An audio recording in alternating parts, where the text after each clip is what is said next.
There is a common expression that goes, "Birds of a feather flock together." It's really an important truth, especially when it comes to friendships. And I'm not talking about romantic relationships. Instead, I'm talking about meaningful and satisfying friendship connections. Because it is always best to choose compatible friends or romantic partners rather than focusing on someone you are simply emotionally or physically attracted to. In this presentation, I'm going to discuss the benefits and values of building your own tribe. That is, attracting primal, conscious friendships that truly nurture and improve the quality of your life. The trouble is, as human beings, we, as social creatures, are naturally dependent upon group connections to help us survive and thrive. This is because we have been conditioned through our social evolution to live emotional lives. And this is not always in our best interest. The primal brain is the part of our nervous system that is automatic. We are, in fact, driven by automatic responses.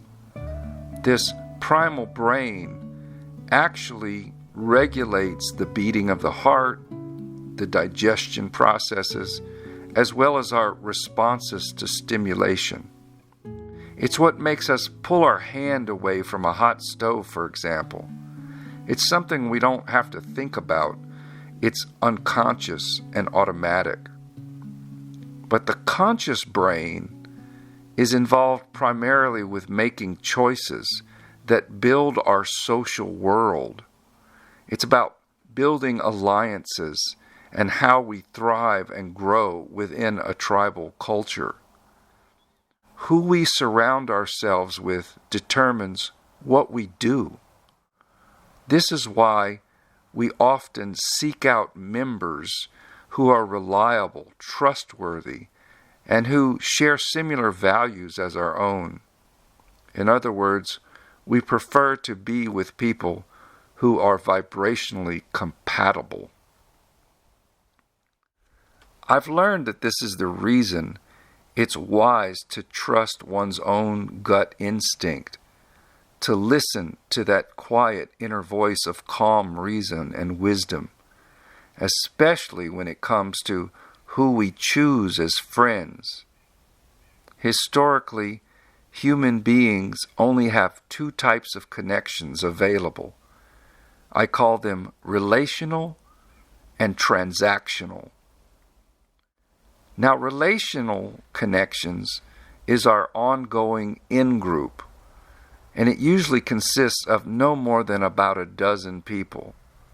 And most of them could be our blood relatives or family members or perhaps some close alliances. So having 5,000 friends on your social media account doesn't actually mean anything in this regard, because it's only the people you interact with daily. That's your true tribe. Transactional relationships refer to everyone else. It's the people we seldom communicate with or rarely see. These interactions have a completely different set of rules. It's concerned with how we deal with strangers. Over the course of my life, I have had a mere handful of really solid, reliable friendships, along with a great many who were dreadfully painful and emotionally detrimental to be around.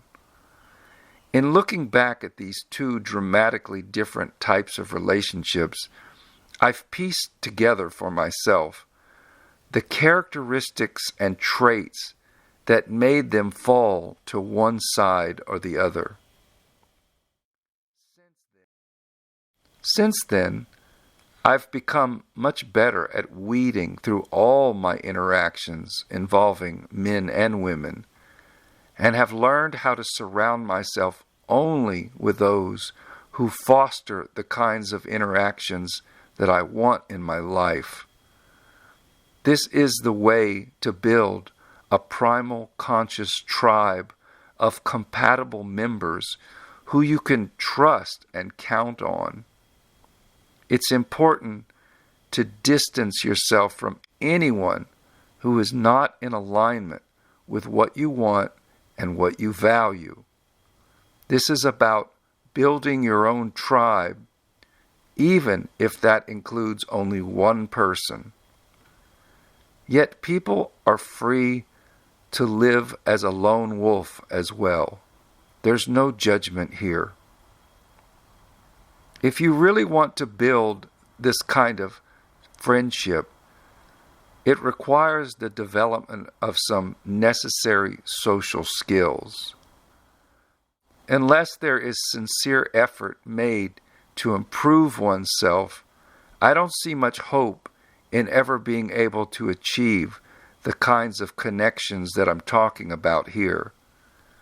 Most importantly, it's the skill of not reacting and of being keenly aware of your own triggers.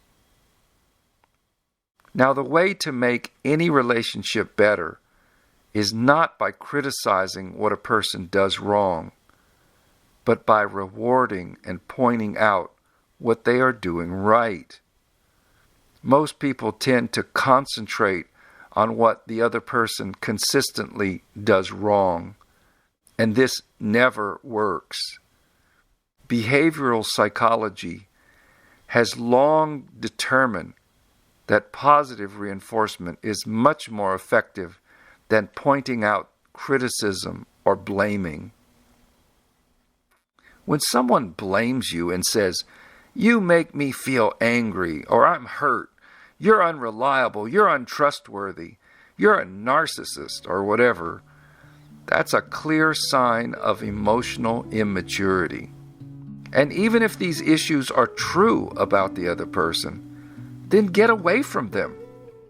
Stop trying to fix or control or change another person. Move on, let them go. Do you think by trying to convince them that they're wrong that it's going to change them? In a primal conscious friendship, each person learns the valuable skills of simply sitting with their own big feelings. They choose to take responsibility for their own experiences without blaming or projecting their shit onto others. Face it, we all make mistakes in relationships. We do and we say things from time to time that are unconscious or even self-serving. It's only natural. But we must choose to stop concentrating on what the other person is doing wrong and instead focus on what they are doing right and communicate that to them. If you need a certain behavior or response from your friend or partner, by all means, tell them, but do it from a place of non-reactivity. And when they do begin to do what you ask, you still have to be patient. It takes them time, maybe 3 months, to get it right. But reward them when they do get it right. Now, if the person isn't willing to do what you need, then leave. Distance yourself. The universe never asks for martyrs. From my own experience, I've experienced similar situations from time to time in relationships. Now, usually it's been with women friends. Though they initially appreciate my time and attention, or the quality conversation, or even the generosity I may have extended to them, I have noticed rarely ever receiving any acknowledgement for these thoughtful gestures. Instead, they usually only focus and complain about the thing I did wrong, like not texting them in a timely manner, or not letting them know where I was, or not responding in time. These kinds of micromanaging behaviors are mostly appropriate in committed and intimate relationships, but certainly not in a friendship. I was told recently that attention is a form of love. Therefore, whenever we are being attentive, caring, nurturing, or thoughtful towards another, it often makes the person feel loved. And so consequently, whenever attention is withdrawn or absent for whatever reason, it can send them into reactivity or doubt, insecurity, and even anger. This is why it's crucial to be aware of your own triggers and to learn how to handle them from a place of emotional maturity. Stop blaming others. It's a waste of time. Take control of your own life. You are the only one responsible for your own experience. Here are 7 ways you can build your own tribe. These tips will help you attract satisfying and meaningful friendships. And this is fundamental for our own personal well-being and happiness. Attempting to sustain any relationship that is annoying to you, or unsupportive, manipulative, or threatening will only keep you locked in a state of reactivity and fear. Understand and appreciate what a primal conscious friendship actually is, and choose to cultivate that into your personal experience. Number 1, primal conscious friends have no expectations. Both people genuinely want the other to be happy. They want their friend to be free to follow their own drumbeat, to follow their own dreams, even if that means the friendship eventually comes to an end. There's a popular saying, if you really love something, let it go. If it comes back to you, it's yours. If it doesn't, then it never was. Number 2, primal conscious friends don't project their emotional baggage or troubles onto one another. Instead, they seek to be supportive and cooperative. This means there are seldom any arguments or disagreements about issues that don't really matter, because they're willing to do their own inner work instead of needing the other to agree with their particular philosophy or way that things are.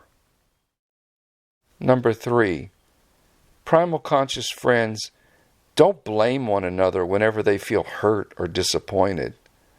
They naturally accept each other's viewpoints or differences of opinion, and they are not likely to get into heated conflicts and tell the other person that they're wrong or stupid.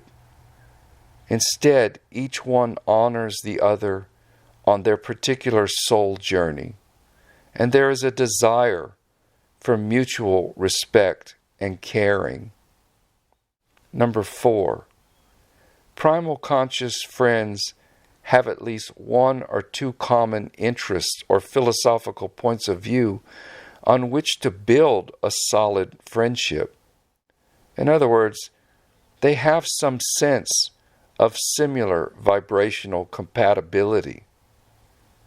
Number 5, primal conscious friends genuinely care about one another. They are both willing to be present and interested in each other's life and available during hard times or personal struggles, or at least to offer a sympathetic and non-judgmental ear with emotional support. Number 6, primal conscious friendships are characterized by the quality of the interactions, where each one feels uplifted and appreciated, rather than drained, criticized, or annoyed. Here's why it is necessary to listen to your own inner barometer, listen to your inner knowing, and ask yourself, does interacting with this person leave me feeling happy and respected? If not, ask yourself, why am I interacting with them? What's the payoff?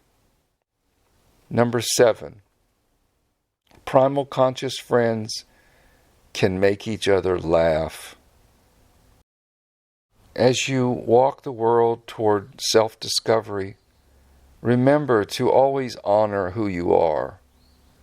There is nothing to be gained by being around people who do not share your passion or your values. One true friend is enough.